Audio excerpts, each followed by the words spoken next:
Hey folks, today I'm going to show you how to identify, remove, and replace rotten boards on a deck. So the first thing you need to do is identify what type of wood is on your deck.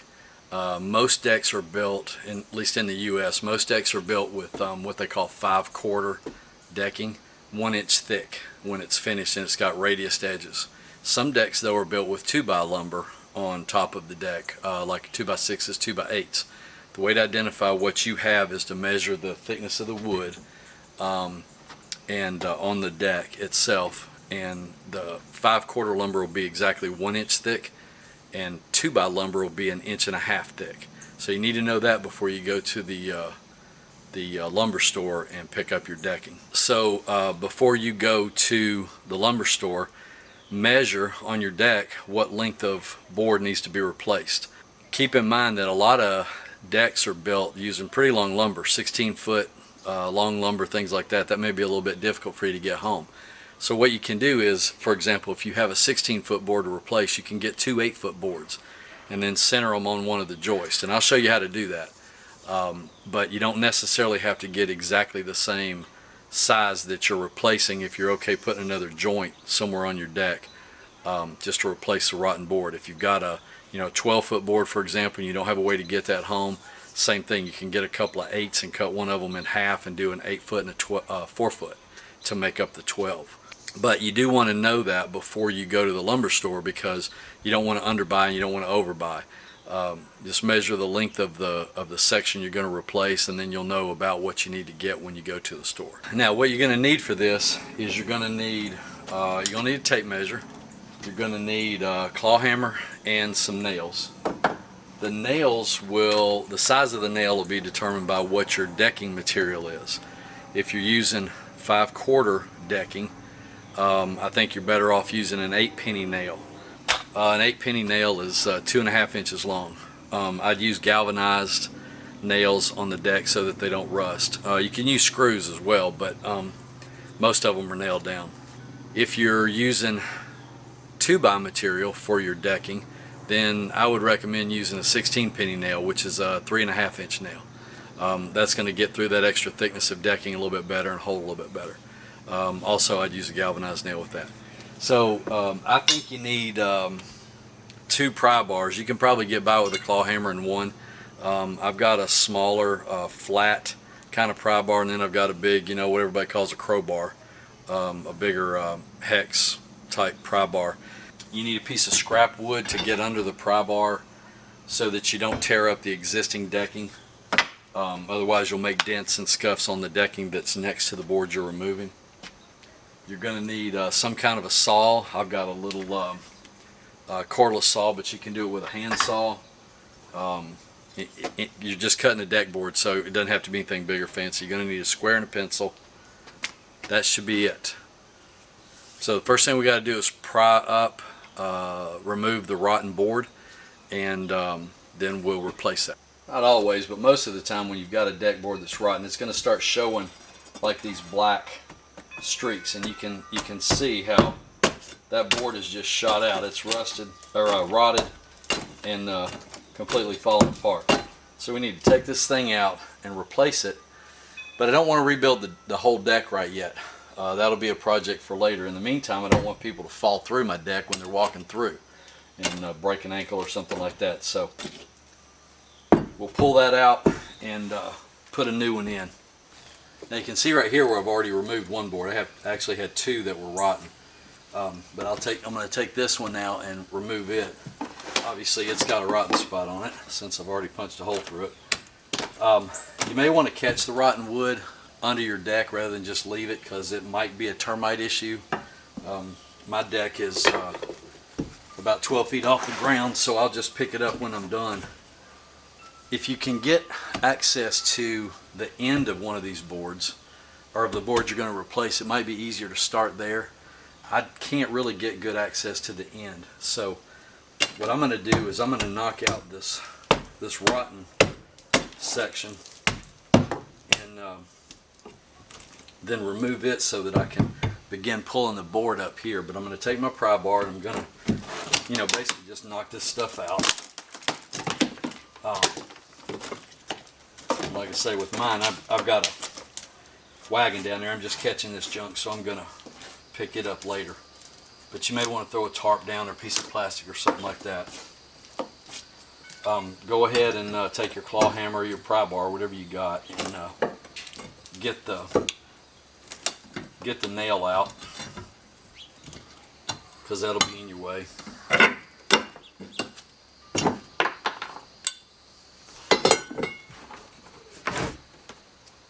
Be careful about leaving your nails laying around. And then on the adjacent deck board, I'm going to use my little piece of scrap wood so that I can pry against it and not tear up this board, because if I use my pry bar up against this board, I'm going to make a crease, and I don't really want to do that. So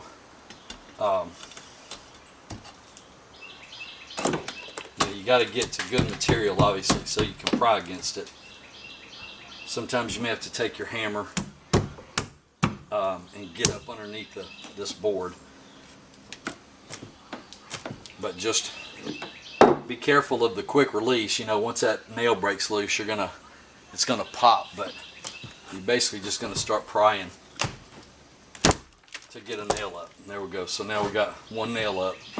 I'll work down this direction because I've got an end right there about 4 feet from this nail set, and I got 3 more sets of nails to the end of the board, so I'll do that, and then I'll work the other way, which I've got 4 or 5 more sets of nails, and just pry them up as I go, and then I can remove the board.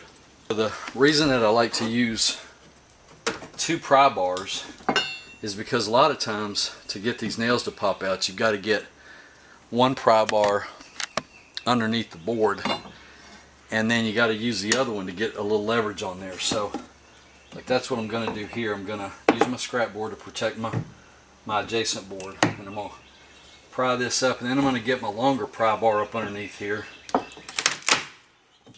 and I can really get some leverage on it and pry it up. So now I've got these 2 nails clear. I can go on down to the end and get that other end loose. So this will be a little trickier because I've got the board that goes up underneath this railing, so I got to make sure I don't beat my railing up.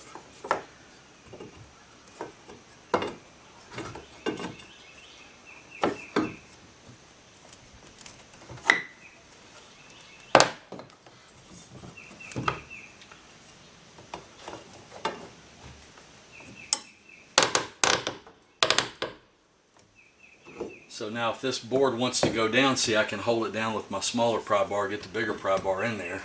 I don't have that problem, but it happens. And I can get some real leverage on it and get the nail up.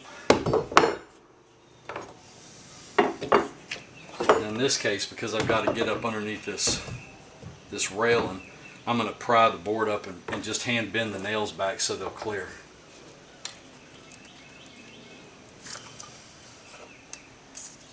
That nail pulled through, so I'm good. So now I can get the other end, and then I just slide the board out.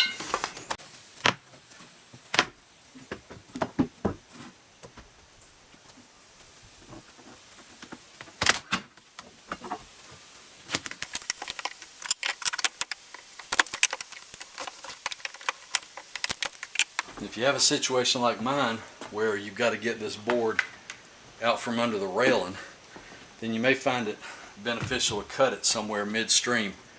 That's what I'm going to do with this one. Just make sure you're not cutting around a nail. And again, you could do this with a hand saw or a power saw. It's no big deal, but this will give you a little bit of room to maneuver.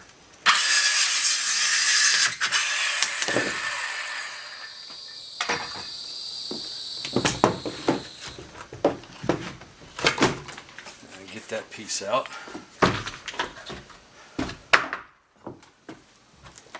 So then, where you pull your deck boards up, you're going to have a lot of nails. So go through with your claw hammer or your pry bar 1 and pull all the nails up.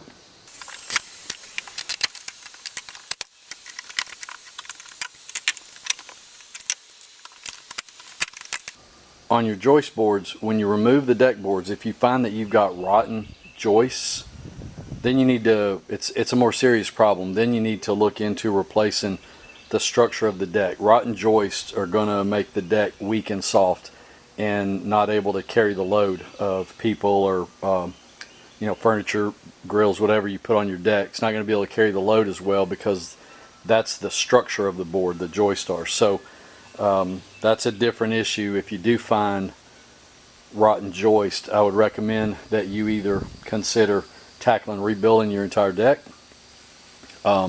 or call somebody out that's more of like a framing professional, deck professional, to give you an evaluation. The joist could be replaced. You could go in and replace them one at a time. It's just a different process than what we're doing here today. So just be aware that that's an issue if you find rotted joist boards. When you buy your lumber from the store, from the lumber yard, like say you buy 8 foot, 5/4 by 8 foot, it won't measure exactly 8 foot.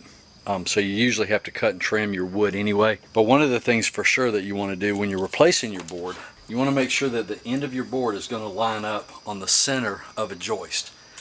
I've got to measure from where I want the end of the board to be. Okay, so right there, that puts at 8 foot, that puts the end of my board center of the joist.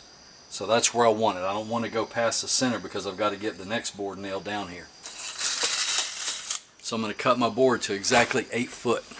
So then what you find when you're measuring your lumber is that it tends to run a little off from the nominal size. Like for example, this is a piece of 5/4 by 8.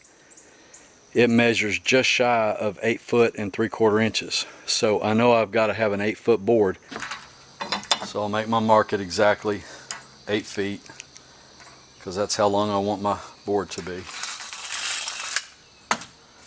Square that off with the edge so that it's squared off on the joist, and then cut it to length. And I'm going to take my saw, whether it's a hand saw or a power saw, whatever, and I'm going to cut that off.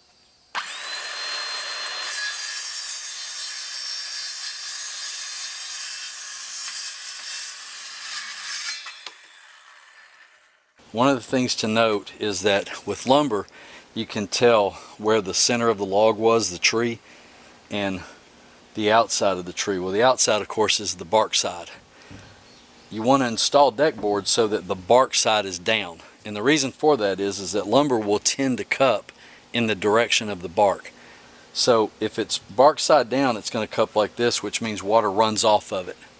If it's installed bark side up, it's going to cup this way, which means water is going to set in the low spot, and that's going to make the board rot. That's generally why deck boards rot faster. Some of them rot faster than others. Some of it's just the nature of the wood. But so as you're measuring and cutting, keep that in mind, particularly if you've got to cut, one end off square, something like that. Keep in mind that you're going to install it bark side down when you're taking your measurements from side to side. So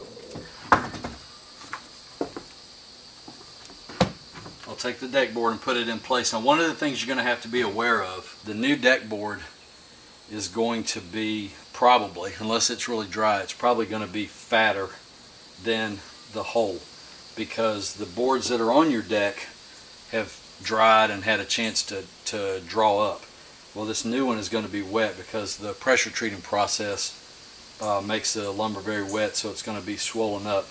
So you may have to take you a scrap board and a claw hammer or something and kind of pound it down into the hole. But get your end set where it's supposed to be, center of the joist, and then get it in the hole it's going to be in, and then you're going to nail it down anyway. So that'll get it secure in there.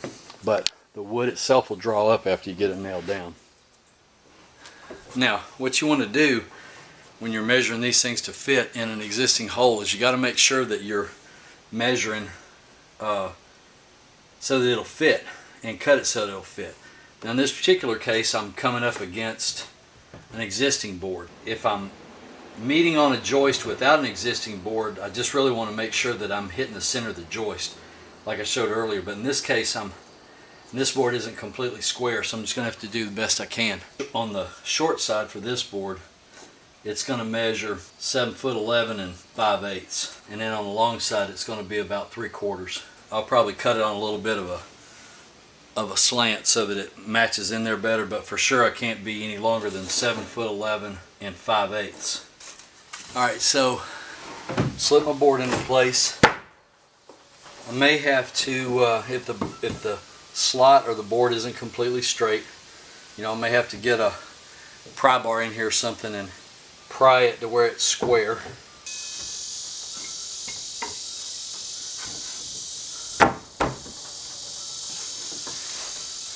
Not quite.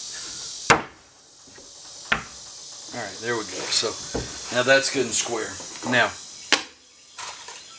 when you're putting nails in the ends, nails, sharp nails especially, are real bad about splitting the end grain.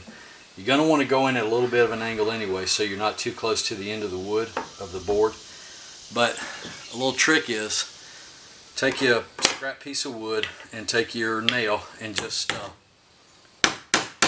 hit it a few times and blunt the end of it, and it'll be a lot less likely to split your wood. So I'm going to take a couple of them and do that to it.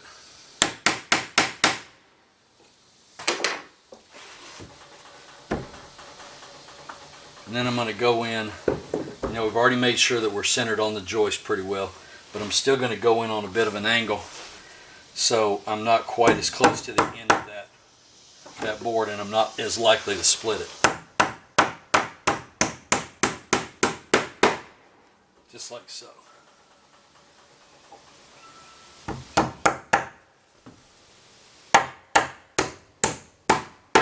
Like that. Now we're all good and we can nail in the rest of the nails. And what you may find, like on this particular board,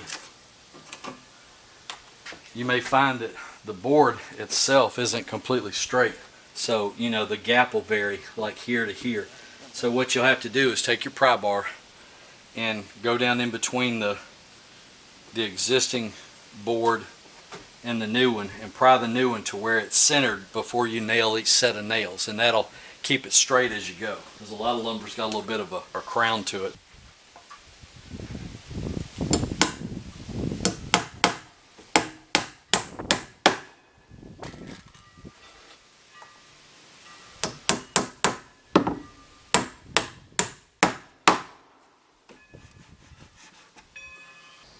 And there's the finished result. Of course, if you got an older deck, the boards aren't going to match, but it's better than having somebody fall through your deck and break a leg or something. This is a photo of the deck after I've let the boards weather for a couple of months and after I've pressure washed it once. I'll go back and pressure wash it one more time, and then I'm going to seal all the boards with some Thompson's water seal. That should make the new boards match fairly well to the existing boards. Well, hopefully this will let you fix your deck, take care of any soft spots, rotten places, and allow you to enjoy it without worrying about the safety of people being on it. Thanks for watching my video. I appreciate it. Please give my video a like, check out some of my other videos, and subscribe to my channel if you would. It sure helps me out a lot if you would do that. So thanks for watching. I appreciate it. Hope to see you back soon. God bless.